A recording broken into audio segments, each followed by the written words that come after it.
ৰান্ধিব লৈছোঁ এখন সম্পূৰ্ণ অসমীয়া ব্যঞ্জনেৰে ভৰপূৰ অসমীয়া থালি। Assamese traditional dish. ভিডিঅ'টো স্ক্ৰিপ্ট নকৰি আৰম্ভণিৰ পৰা শেষলৈকে সম্পূৰ্ণৰূপে চাব বুলি আশা কৰিলোঁ।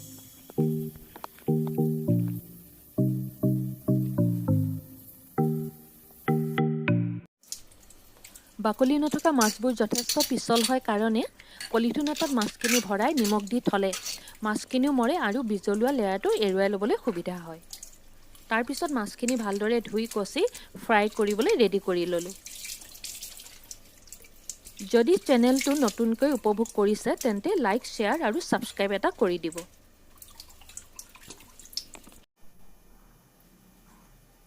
কেৰাহী তেল গৰম হ'ল, এতিয়া মই মাছখিনি দি দিলোঁ।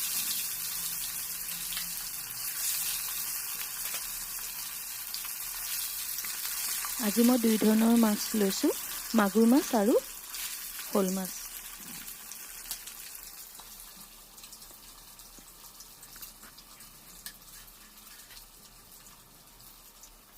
এইফালে মাগুৰ মাছখিনিও ফ্ৰাই কৰি ল'ম।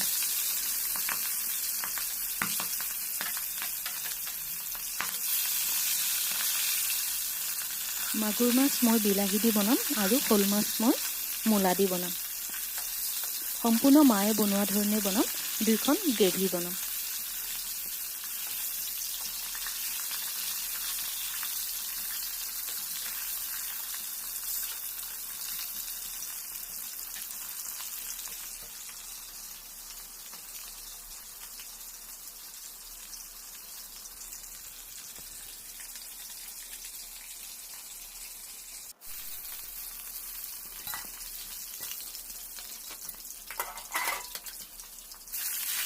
বাকীখিনি একেধৰণে ফ্ৰাই কৰি ল'ম।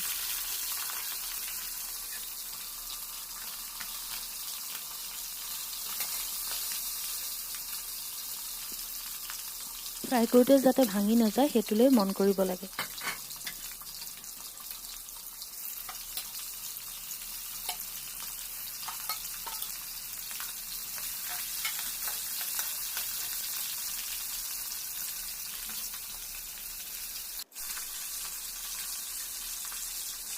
ইলুটি শিলুটি কৰোঁতে যাতে নাভাঙে সেই কথাটোলৈ মন কৰিব লাগে।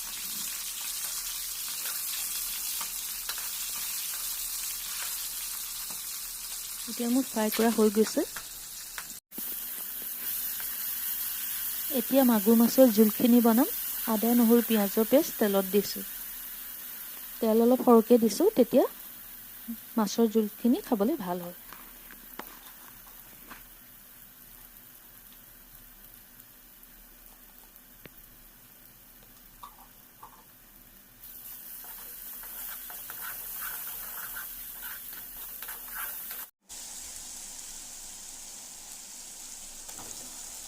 এতিয়া বিলাহী অলপমান দিছোঁ।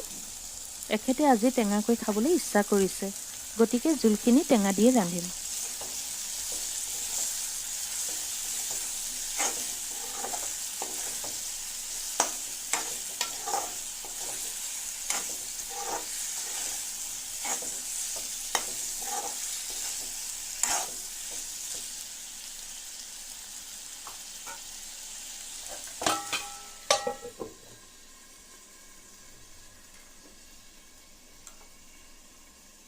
আনটো কেৰাহীত শ'ল মাছৰ জোলখিনি বনাম। ইয়াতো আদা, নহৰু, পিঁয়াজৰ পেষ্ট দিছোঁ।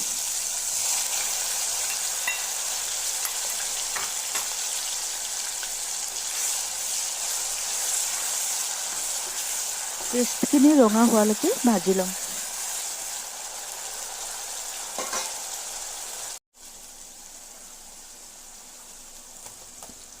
শ'ল মাছৰ জোলখিনিও বিলাহী আৰু মূলা দি বনাম। এতিয়া বিলাহীখিনি আগতে ভাজি লৈছোঁ।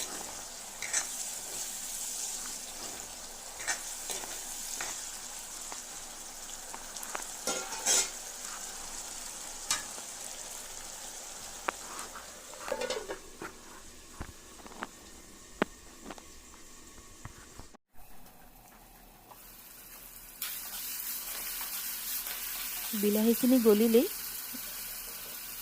এতিয়া আলু দি দিছোঁ।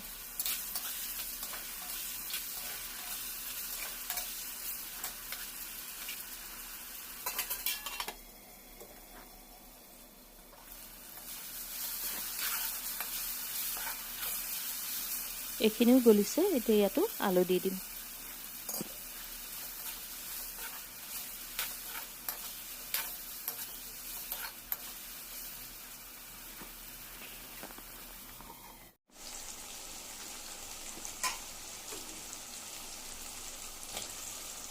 এতিয়া মূলাখিনি দি অলপ সময় ভাজি ল'ম।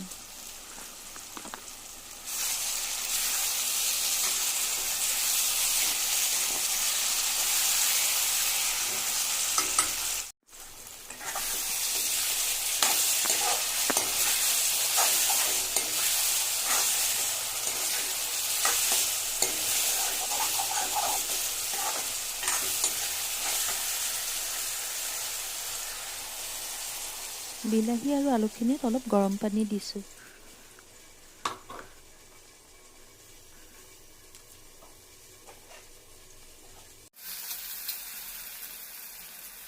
এইফালে মূলাখিনিও প্ৰায় সিজিলেই তাতে ধনিয়া অলপ দিছোঁ।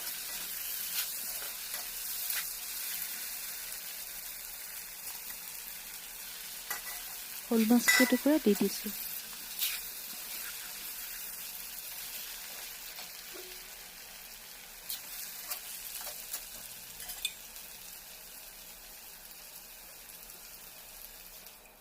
জোলৰ বাবে অলপ গৰম পানী দিছোঁ।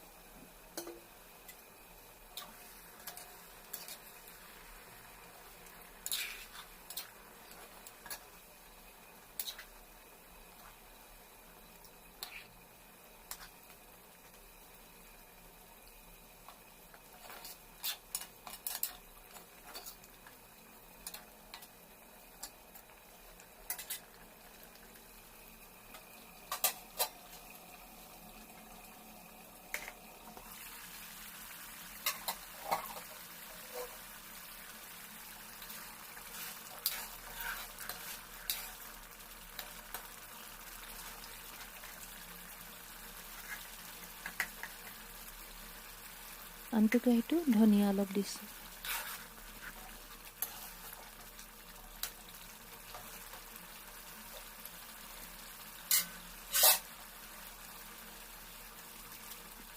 এতিয়া মাগুৰ মাছকেইটা দি দিলোঁ।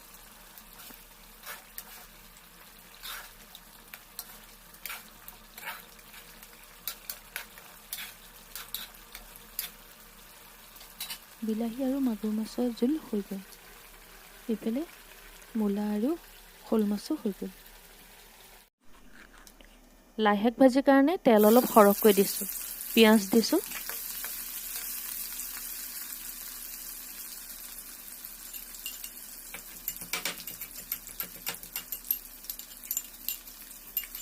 আদা অলপমান খুন্দি দিছোঁ। আদা দিলে লাই শাক ভাজিকণ খাবলৈ ভাল হয়।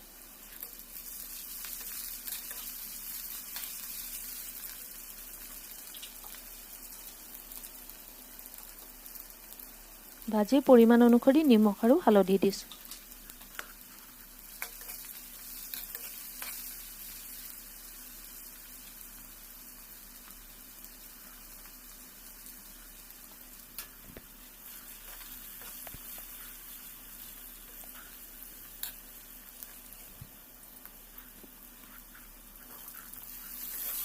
যিকোনো পাত শাক বনালে আলুখিনি আগতে ভাজি ল'লে ভাল হয়।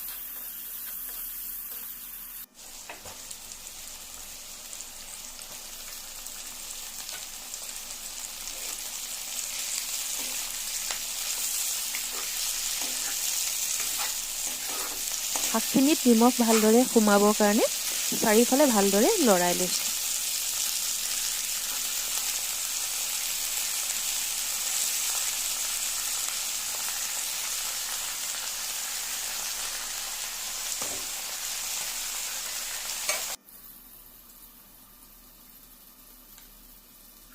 ইফালে তিতাকেৰেলা ভাজি বনাব লৈছোঁ। এয়া পিঁয়াজ দিলোঁ।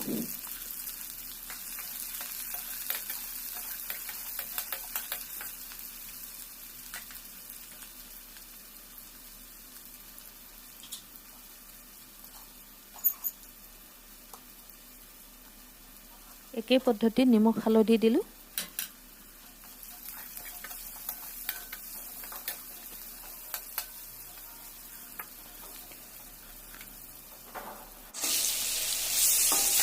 ইয়াতো আলুখিনি মই আগতে ভাজি লৈছোঁ।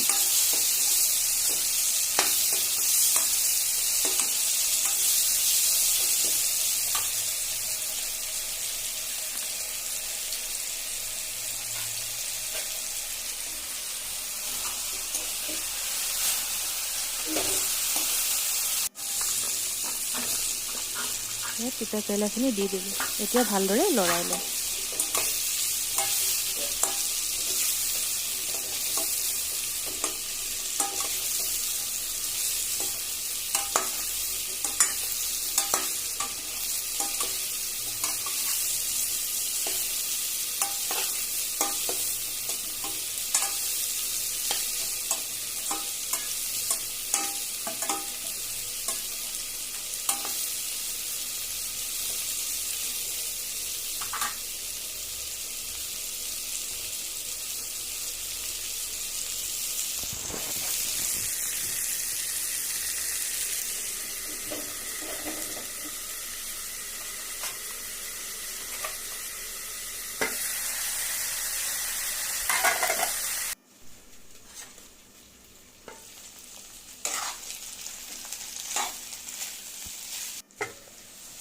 লাই শাক আৰু তিতা কেৰেলা দুইখন ভাজি হৈ গ'ল।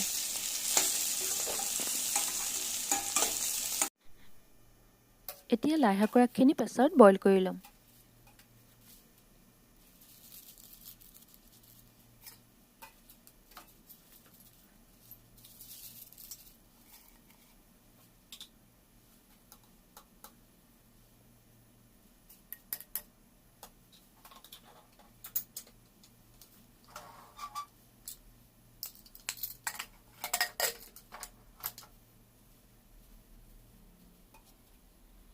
ইফালে অমিতা দি মচুৰ দাইল বনাম।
মাটি দাইলখিনি ভালদৰে ধুই বাকলি এৰুৱাই ল'লোঁ। সম্পূৰ্ণ বাকলি এৰুৱাই ল'লে দাইলখিনি খাবলৈ ভাল হয়। দাইলৰ পৰিমাণ অনুসৰি নিমখ এচামুচ দিলোঁ আৰু পানী অলপ। এতিয়া বইল কৰি লওঁ।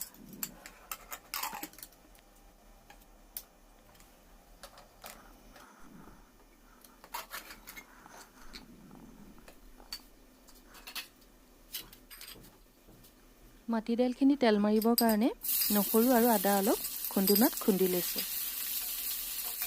এতিয়া তেলতে অলপ ৰঙচুৱা হোৱালৈকে ভাজিম।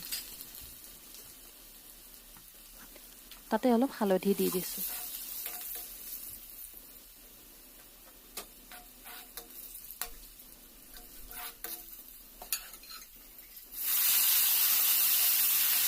ভালদৰে সেইখিনি লৰাই লোৱাৰ পিছত দাইল অলপ দি তেল মাৰিবলৈ লৈছোঁ।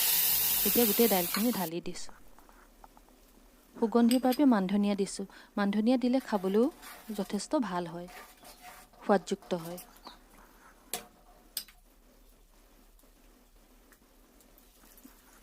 ভীমকলৰ বাকলি পুৰি তাৰ খাৰ উলিয়াই লৈছোঁ। সেয়া অলপ তাতে চেকি দিছোঁ। খাৰ দিলে দাইলখিনি খাবলৈ পিছল হয়।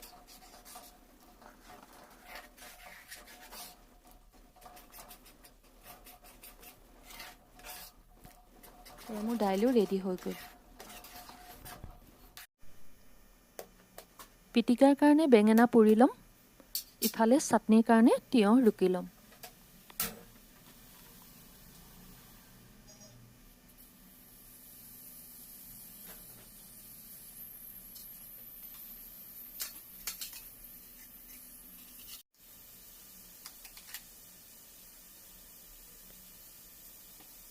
টেঙা মিঠা চাটনি খাবলৈ বেছি টেষ্টি হয়, সেইকাৰণে নিমখ, চেনি আৰু টেঙা দিছোঁ।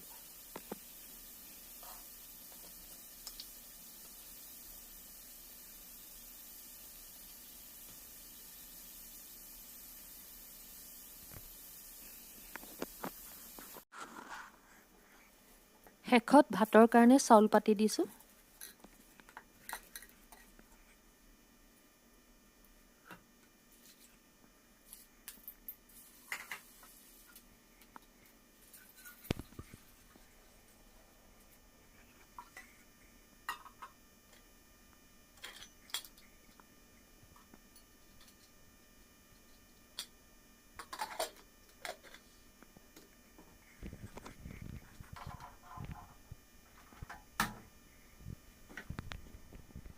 চাটনিৰ বাবে ধনিয়া, নহৰু, জলকীয়া, নিমখ দি পিচি ল'ম।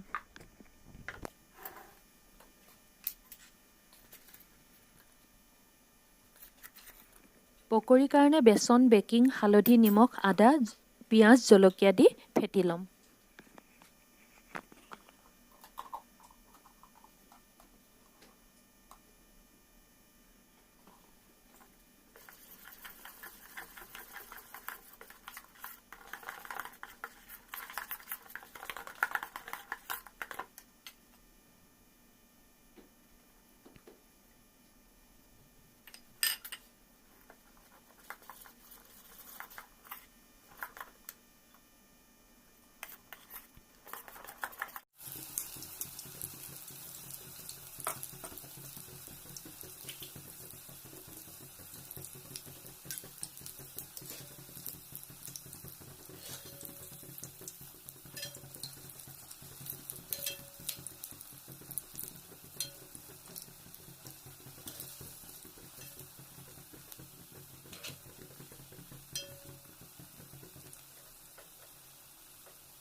এয়া মোৰ হাতেৰে ৰন্ধা সম্পূৰ্ণ এখন অসমীয়া থালি।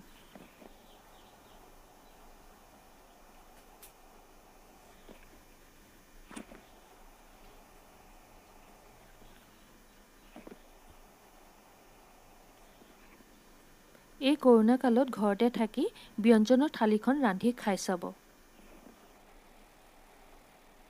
মনটো ভাল লাগিব আৰু তৃপ্তিও পাব। লগতে বৰ্তমান হোটেলতকৈ ঘৰতে এনেদৰে ৰান্ধি খালে সুস্বাস্থ্যকৰো হ'ব।